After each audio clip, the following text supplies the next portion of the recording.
Yo, yo, yo, what's up, everybody? Thank you for tuning in to yet again another fantastic indie creator interview. It's your Caper Zero Cody, and we're keeping it geekly with our new guest, Dakota Brown. We're here to break down Death Comes for the Toymaker and Grandma Tilly's Hell Tech Mech. Death Comes for the Toymaker from Scout, and then the last one from Band of Bards.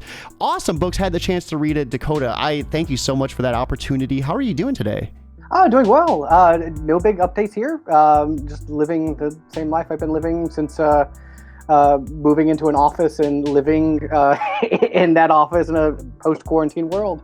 How's everything with you? Not too bad. You know, we were talking backstage, kind of jealous of that setup. Usually it's me, like I'm sitting there, I'm like, all right, like I got one of the hottest setups around. And then I see you, I'm like, my man actually has a gaming cabinet in the background. The CRT just chilling there, you know, wall full of comics. You got me, you got one up on me. I need to get a stand-up cabinet at some point. Oh, I don't know. They are definitely worth it, especially if you can find them at the right price point. It's Arcade 1-Up. It's a very simple installation. I've also got the Marvel Superheroes countertop here. It's much more affordable, much easier on room. But yeah, most of this is just figures from my childhood. It's my Turtles collection, my Ninja Turtles collection, and then just kind of built it up over the past couple of years with mostly the original Playmates line, but a few goodies. Specifically, you can't really see them in the shot. Ooh, look at how slow motion it goes. We got some CMYK sales from the trade paperback runs that were used to print the pages. Okay. Specifically the Cuddly the Cowlick pages. He's the weirdest character in the Archie comics, and I adore him. He's an interdimensional cowlick. He's a floating cow head that transports the turtles to and fro wrestling events. Man, it was a weird run, but I loved it, and I think they touched on it on the recent IDW comics too. You know, there's something about it. Just I was in a interview earlier where we were talking about like weird comics and how it's like a fresh like change of scenery from like superheroes and capes and stuff, and you can get a little weird, and you know, that's kind of like I feel like the purpose comics should serve is like to really add like a sense of element that you're not used to, like a different level of immersion. Yeah, definitely. It's definitely a medium that plays with genres more than most other mediums. The audience is more open to it, I think, because it's a much more niche audience. It's not broad like your typical film audiences where you're trying to get, you know, every person you can into a seat.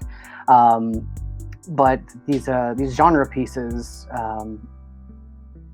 I guess, for instance, we'll chat about it later. Grandma Tilly's Hell Tech Mech, which is about a grandma gamer who's also piloting a space mech from a hell dimension. You can put all of these elements into comics, especially on the indie scene. And so long as you've got the cover that pretty much acts as the log line, you know exactly what you're getting when you look at this cover. That's what's going to sell. Comics is really a judge a book by the cover business. Both in getting it published by a publisher and in getting it in the audience's hands, in my opinion, at least. So yeah, the weirder the better a lot of times. Mm-hmm. So where did it all like start for you? I mean, was Death Comes for the Toymaker and then Grandma Tilly's like kind of your first two books into comics, or you know, when did you actually like start stepping into creating comics? It was during quarantine for the most part. I had toyed with it in the past a little bit. I come from a theater background. My first published work was in theater. It was 3 or 4 plays I had published through a small press publisher.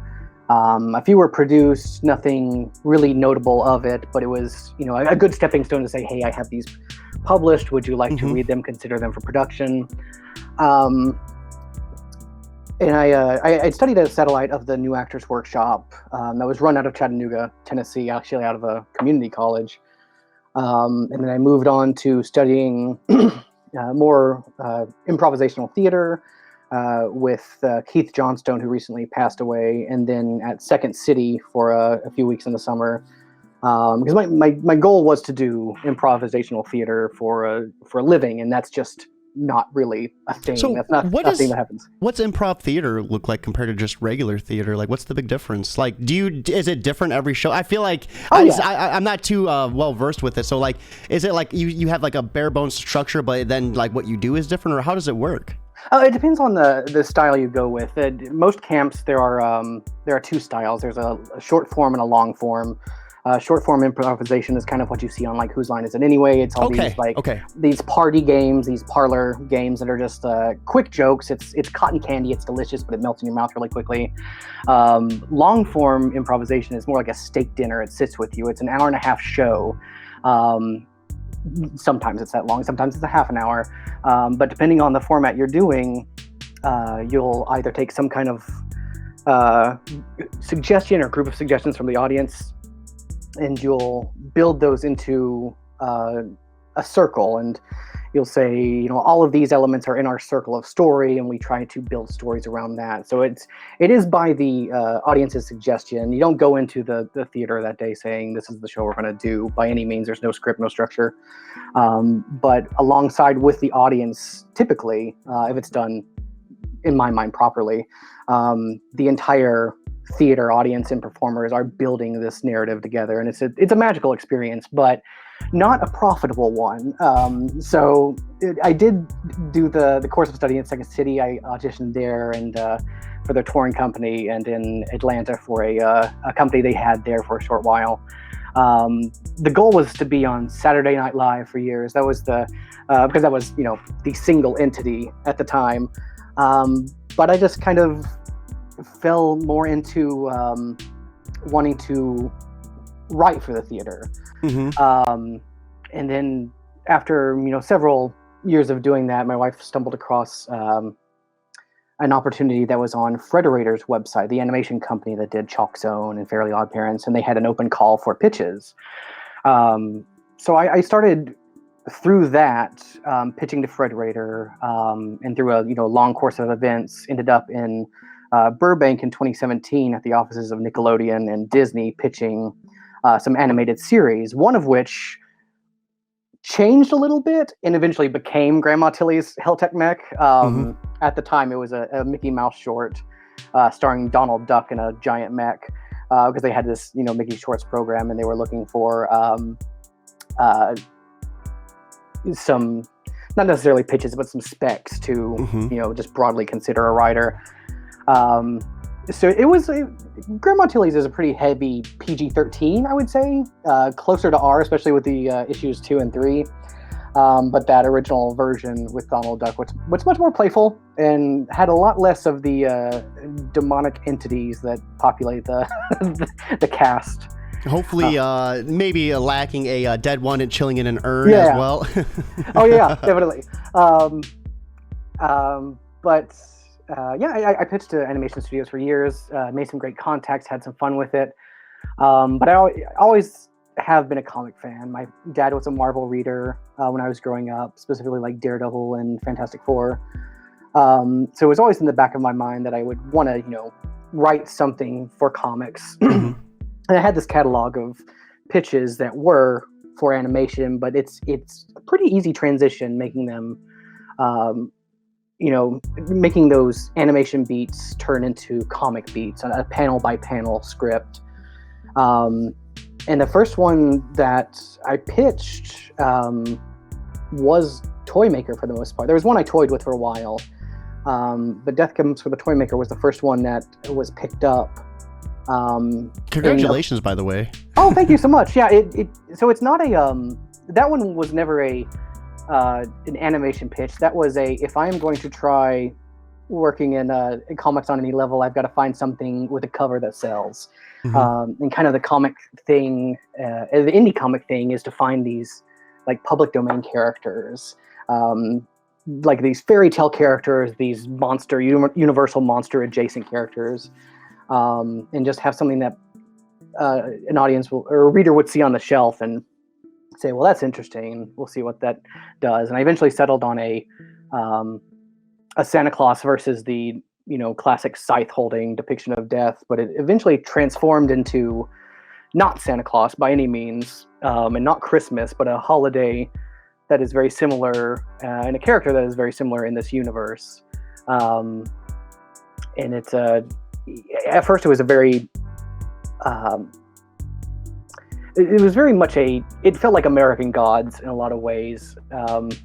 Without spoiling too much, it is a story about you know, this holiday gift giver who has a deal with death, where yes, he gets immortality, but every year, once a day, he has to do the work of death, and it happens to be the same day that he's delivering gifts to the nice children, and not gifts to the naughty children. So he has 3 lists. He has a nice, a naughty, and a death list. And he's been doing it for millennia. He's tired of it, and he's starting to fight back. So that's kind of our A story, but the B story is a retelling and direct sequel to the Epic of Gilgamesh. That includes, several characters from the Babylonian mythos, both in the past, where you would see them in the Epic of Gilgamesh, but also in the present day. Hopefully not too convoluted. I think it works for the most part. But it's it definitely helped get the project sold. I think the fact that there was that there was recognizable characters and a title that kind of pulls the reader in. And so we'll see. It comes out July 5th. It'll be in stores nationwide. And we'll see where it goes from there. Who knows? We're now in this nebulous zone that I don't know what's going to happen with it. Right here is a link to pre-order it as well, guys. So be sure to check it out and get it pre-ordered.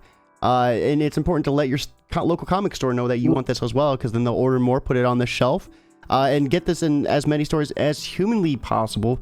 So, I mean, what's it like going from an improv script to something of this nature? I mean, is there some of the same beats that you utilize? Is it, a little bit of a challenge? It feels like kind of a cheat code, right? Like, because you're able to just form these stories on the fly. That just seems impressive in itself. There are definitely some tools of the trade that translate to storytelling in general, because it's improvisation, especially in long form theater. There's a lot of focus on connecting seemingly disparate ideas into one unified idea, and a lot of that comes from just really good callbacks from a story or an audience, and that's where a lot of the humor comes from in improvisational theater. It's not necessarily funny. It's not jokes per minute. It's not setup and punchline. It's the audience saying to themselves, "Oh, that's that thing from earlier. Isn't that interesting?" And that there's a magic in that when it's so unexpected. That unexpected occurrence of a callback, it really does elicit some kind of, not laughter, not humor, but something adjacent to that. Yeah. And that kind of goes along with any kind of scripting, honestly, because as you're going forward with a story, and you, as a writer, if there's a moment of writer's block, 9 times out of 10, you can just, or I can at least, my tool is to just go back and look at what was written previously and find that moment that needs more development. A lot of times that moment is now ready right here, and that comes in and it feels like a callback. But it's really just me as a writer saying, I need to fix what I've broken. Let's see what I have in the past, and see if I can incorporate something here as a fix-it for this narrative moment. So what was it like for you to translate the Tale of Gilgamesh and make it your own? I was lucky with it because the editor on the piece, and the main editor at Scout, Andrea Molinari, is a literal religious scholar. Okay, so, you got lucky. I got lucky, and I'm pretty sure him reading it is what got it published in the first place. It was just right place, right time, right person. So in these moments where I would kind of step away from the story in a way that he might not have agreed with, we wrangled it in, and luckily, and also unluckily, the Epic of Gilgamesh is kind of incomplete. The cuneiform tablets, there's several different versions of it, and most of them are incomplete. There's lines missing, there's stories missing, but through the years of combining them, there's kind of an understood story there, but there's also, based on what city the cuneiform was written in, it's different. Yeah. So there's some wiggle room there. And we were able to play with a lot of the theories that some religious scholars have, especially about the relationship between the goddess of fertility and war, Ishtar, and the character of Lilith, who originated in Babylonian myth, but also didn't originate in Babylonian myth, because she only exists as a mistranslation over the years. It's fascinating. I could talk 2 hours about that. Yeah, I was about to ask, was she a succubus in that? Because I'm playing Diablo 4 right now, and she's definitely not a nice character in this. So yeah, she pops up in a lot of different in media and in folklore, but the understood origins seem to be in the tale of the Hulapoo tree, which is, Ishtar goes to Gilgamesh and says, "Hey, there's a demon in my tree. Pull her out, kill her." And we play with that in the Death Comes from the Toymaker to a grand extent throughout the story. But some scholars say this was an actual,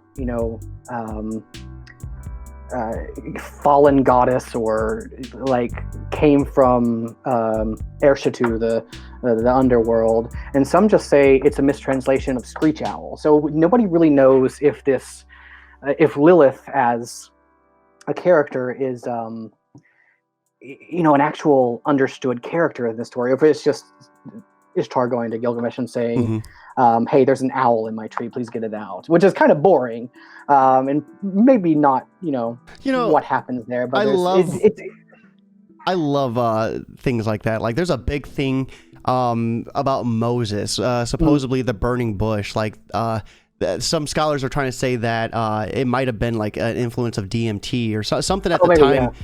That caused him to kind of hallucinate the burning bush. And I just love how like certain translations or it's like the telephone game, like how things from like thousands and thousands of years ago can just like, it was maybe just a bird screeching, but to us it's like there's a demon in that tree. Like, it's I love it. But yeah, it's fascinating, and it put me on this rabbit hole of just religious scholars on YouTube, which might not always be the most viable platform for religious scholars, but these guys seem to know their stuff. And just the like the origins of Lilith, yes, but the origins of like Satan as a word.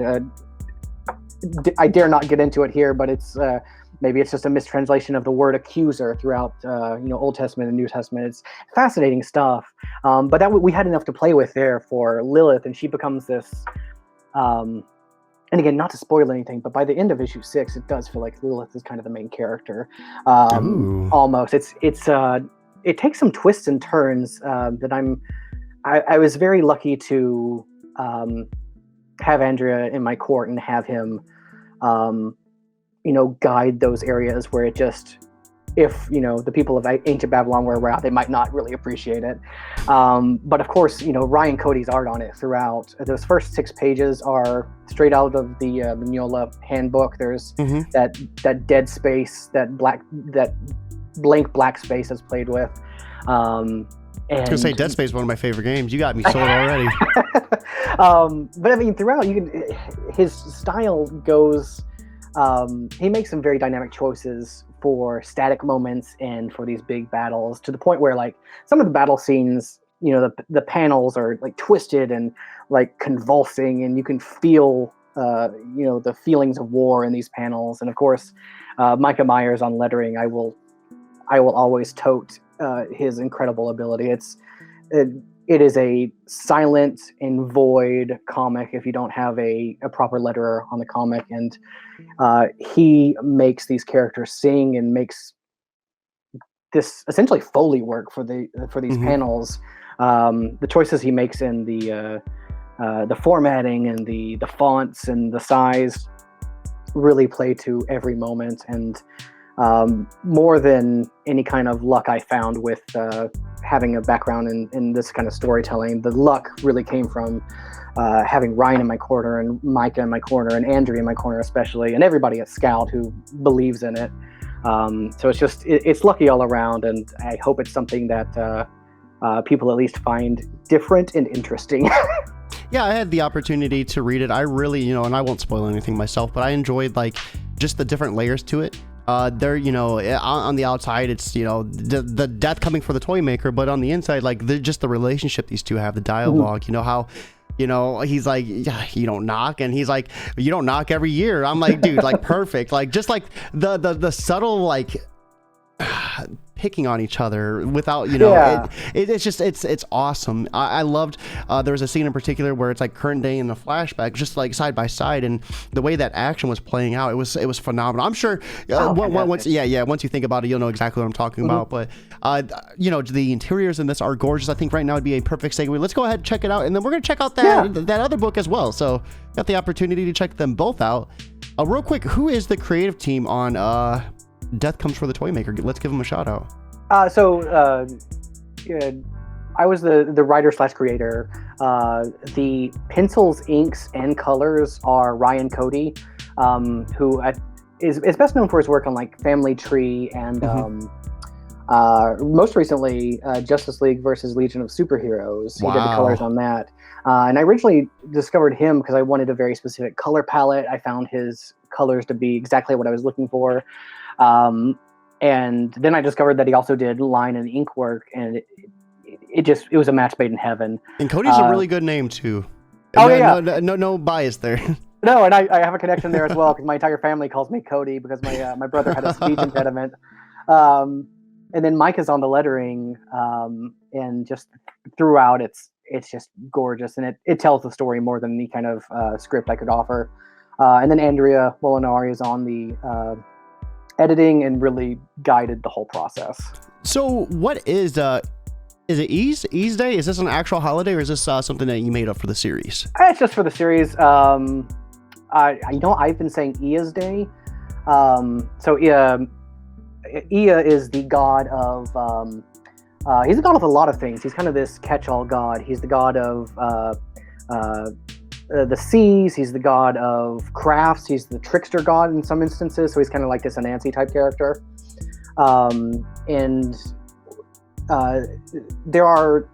He has different names in different cultures. He's either Ia or Enki. And I decided to go with the Sumerian pantheon of gods, specifically through Uruk, and Uruk is where the main bits of the Epic of Gilgamesh take place.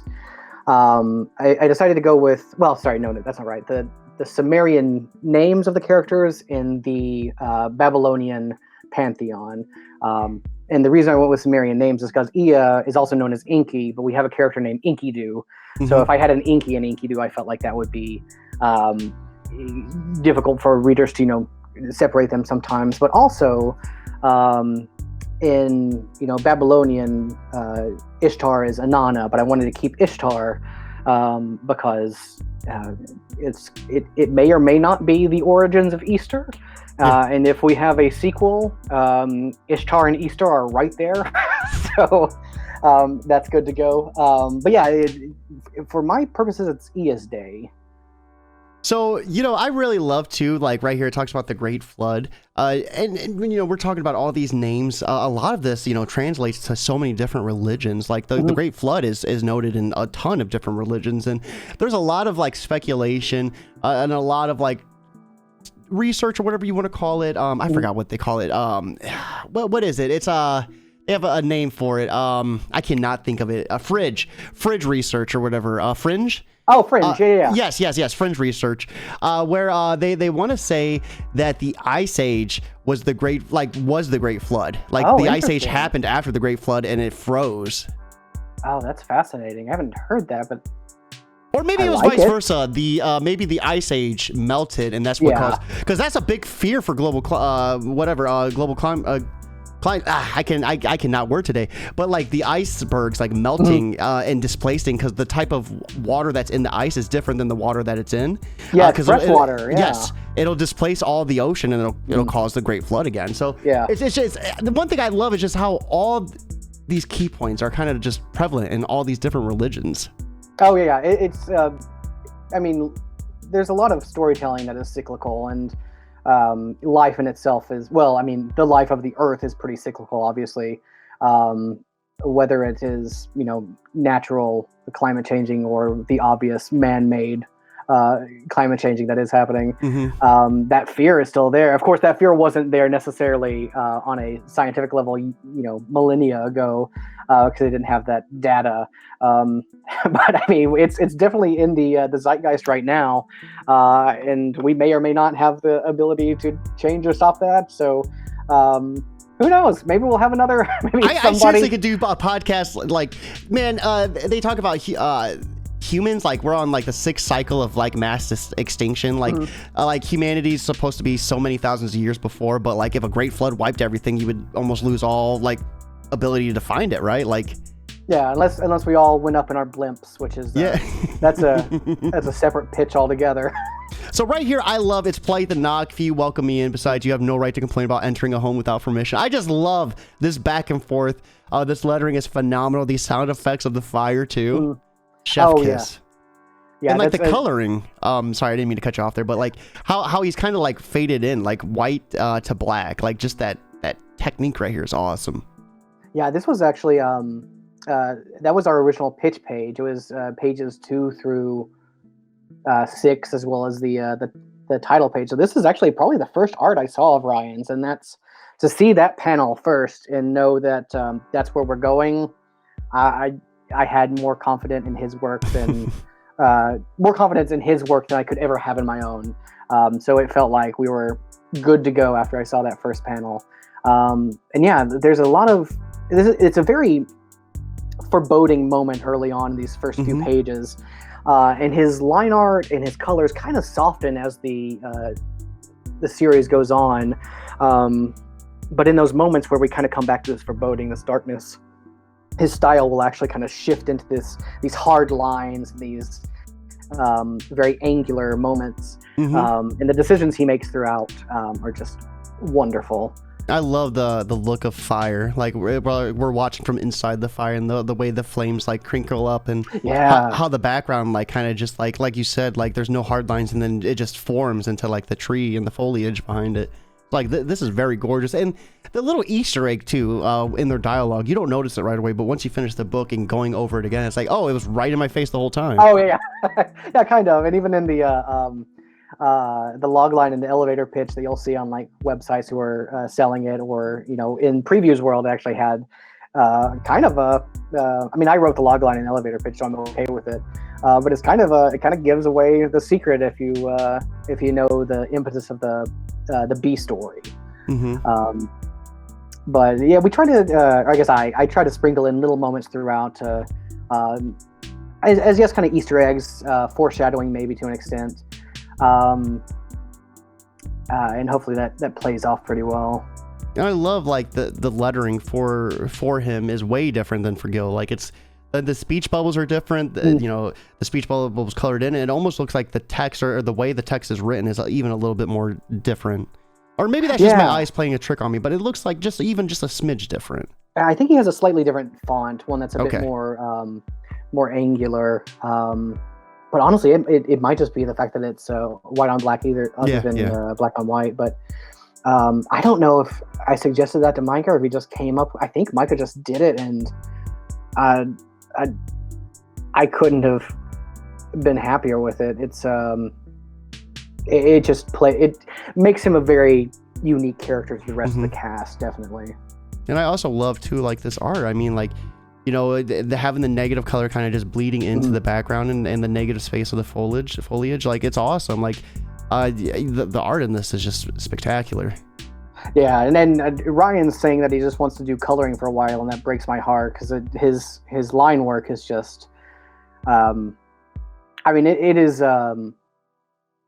what you would have wanted to see in like an indie comic in your childhood or adulthood throughout time, whatever. You know what? In any comic, I don't know why I'm isolating it to indie comics. It's just any kind of story that's, because again, this line art does change throughout the series, especially when you get into like the softer moments in like issue 3 and issue 4 that are kind of like talking heads and moments at a table at a panini restaurant. And he kind of softens up with the line work, but when it gets into this, fierce 22-page battle, the issue 6 is just a 22-page battle, and I love it. these harsh lines and dynamic moments and just like angular twisting panels comes back into play, and it's just I'm very thankful that he was having fun with it, and it really shows. And I think that's a great secret. As long as the crew is having fun with it, it hopefully reads for the audience. And I think, especially in these very disparate moments, these like foreboding moments and the action-packed moments and these softer moments, and the fact that you can see the difference in style from the same artist, I think that just shows how much fun Ryan was hopefully having. Yeah, and I like right here is really cool too, how the trees and the plants are white bleeding into the background, and then all is calm, all is bright, just that little callback to, you know, kind of the what is it, the story, the night before Christmas story. I think it's the Sleep in Heavenly Peace oh yeah song. Yeah, but of course it's odd that I put that in there because Christmas doesn't exist in this universe. This is a whole other holiday, but it's still fun to play with.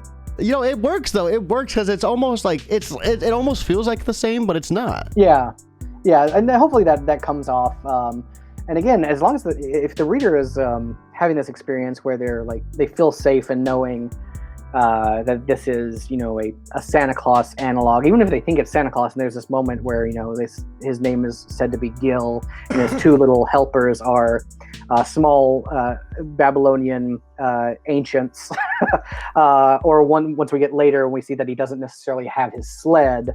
There's these tiny moments that make readers go, wait, what am I reading? In a good way, hopefully. And they have a trick up their sleeve, but guys, you are going to have to pre-order this to find out what that trick is, so be sure to check out this link and get that pre-ordered. That's not all though. We're going to be checking out Grandma Tilly's Hell Tech Mech from Band of Bards. This is awesome, so I love this cover right away. This is great. Yeah, the title makes me laugh every time. I wasn't happy with it for the first few days, and then after sitting on it, it's just, I don't know, it's oddly unalliterative, but it still has those harsh sounds, and just it tells you exactly what you're going to get from the story. And of course, Lane Lloyd, I am so proud to be their collaborator on a couple of projects, because in, you know, a few weeks Lane is going to have some kind of exclusive contract with one of the big wigs, one of the top 5 publishers, and is going to be unavailable. So to get in on that moment before Lane is unavailable because they're too busy, I lucked out there.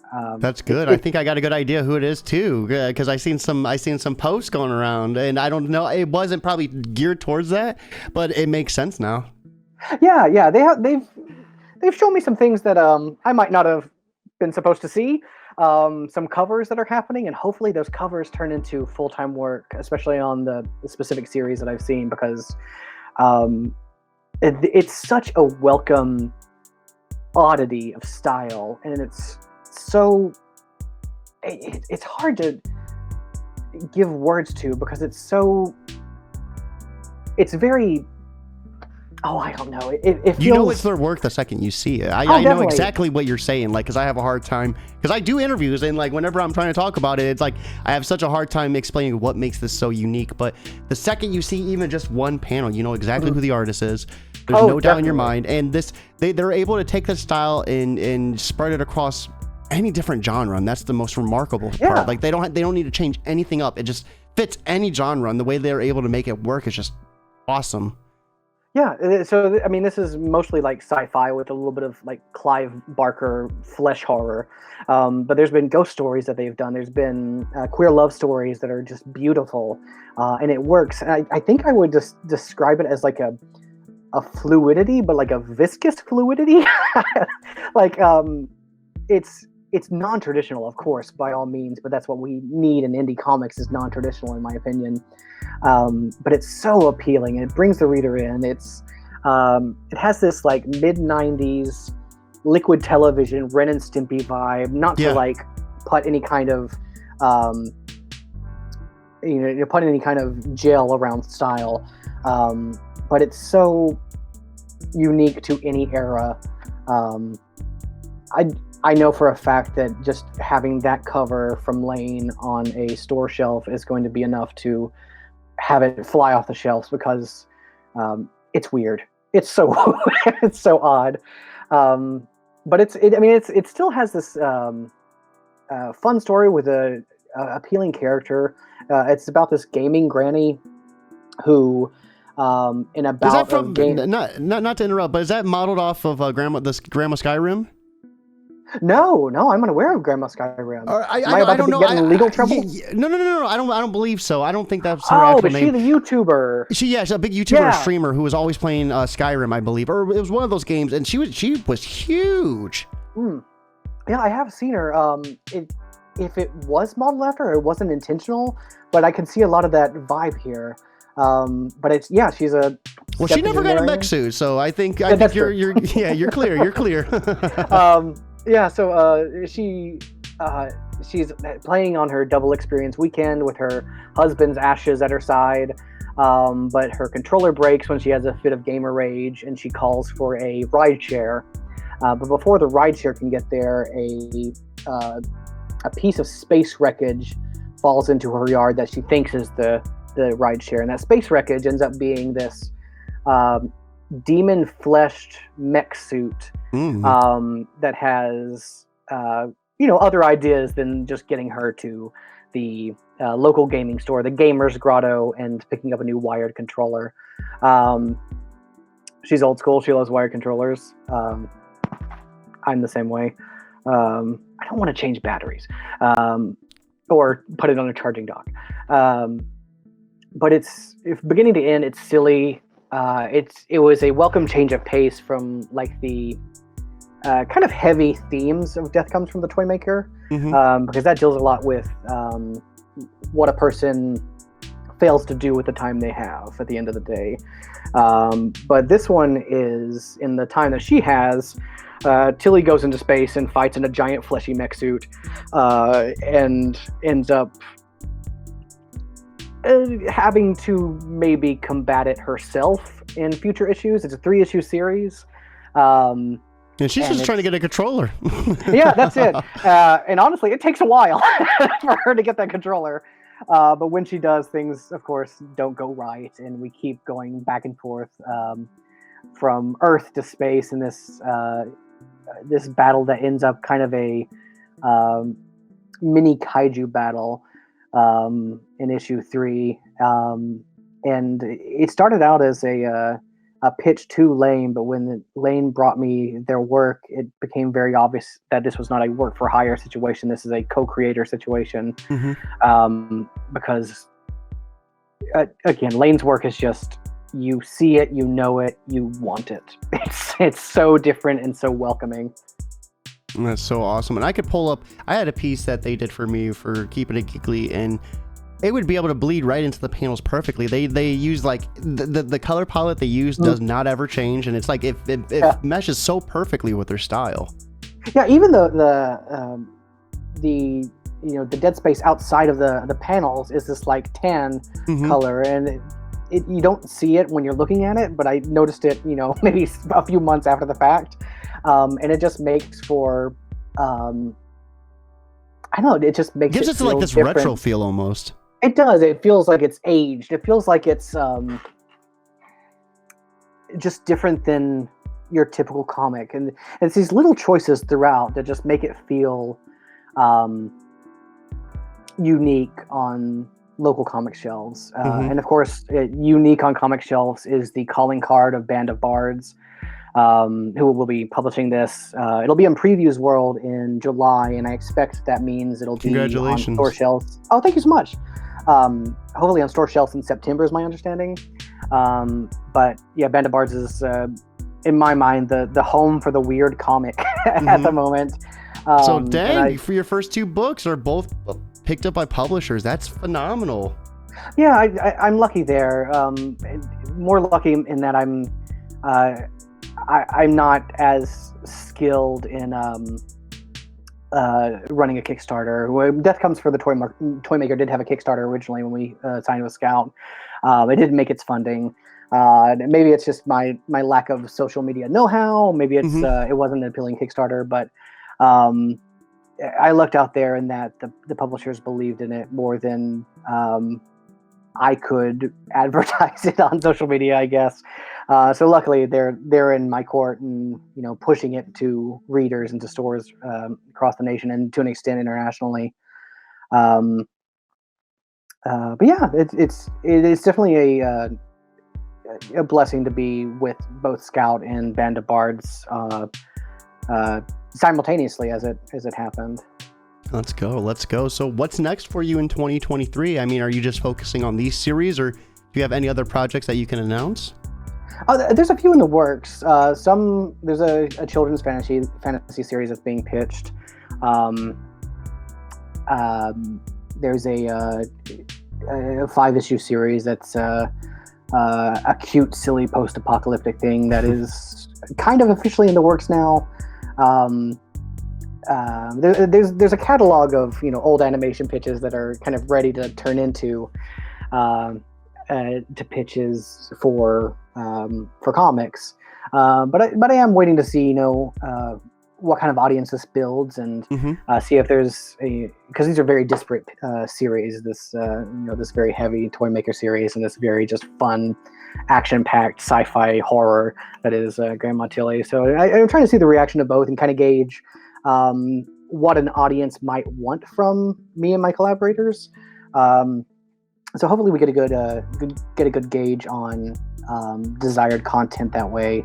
But yeah, I'm pitching every month for the most part. There's been some that did not go far. There's some that are kind of straggling, and some that are starting.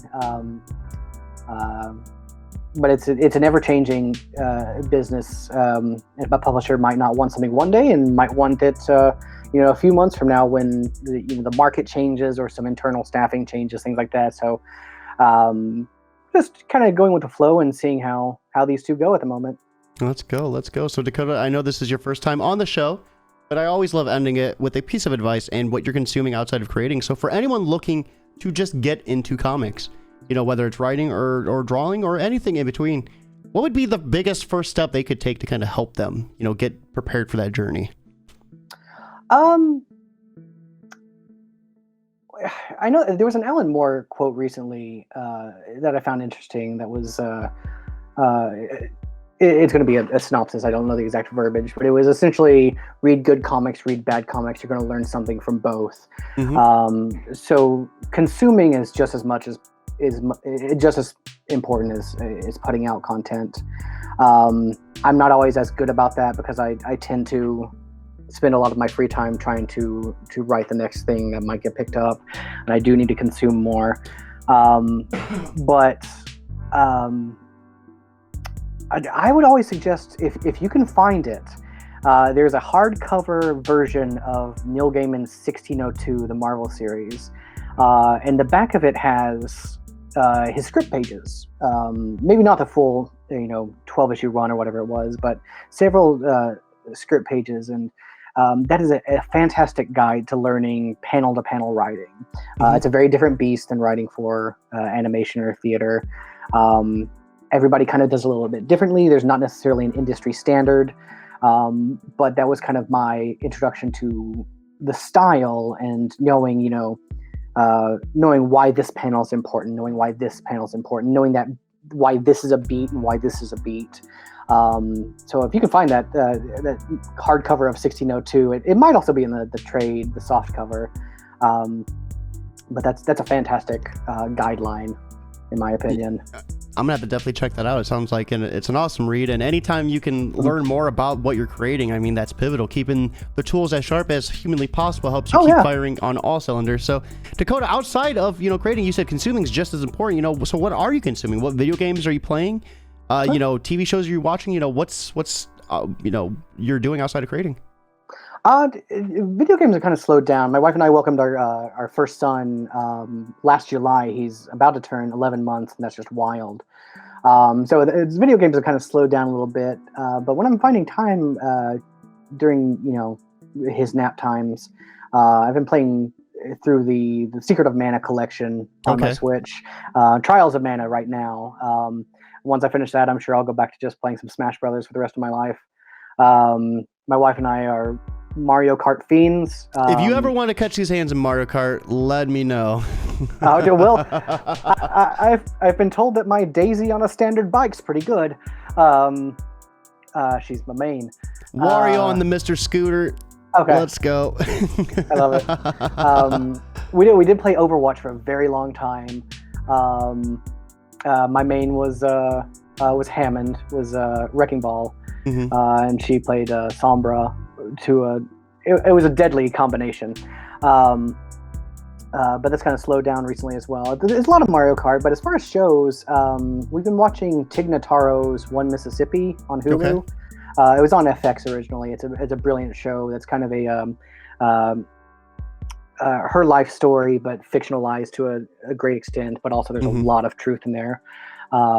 It's that Tig Notaro slow delivery, deadpan style, but with a cast of characters who are learning to love one another after a tragedy in the family and some mysteries start unfolding. It's a good watch.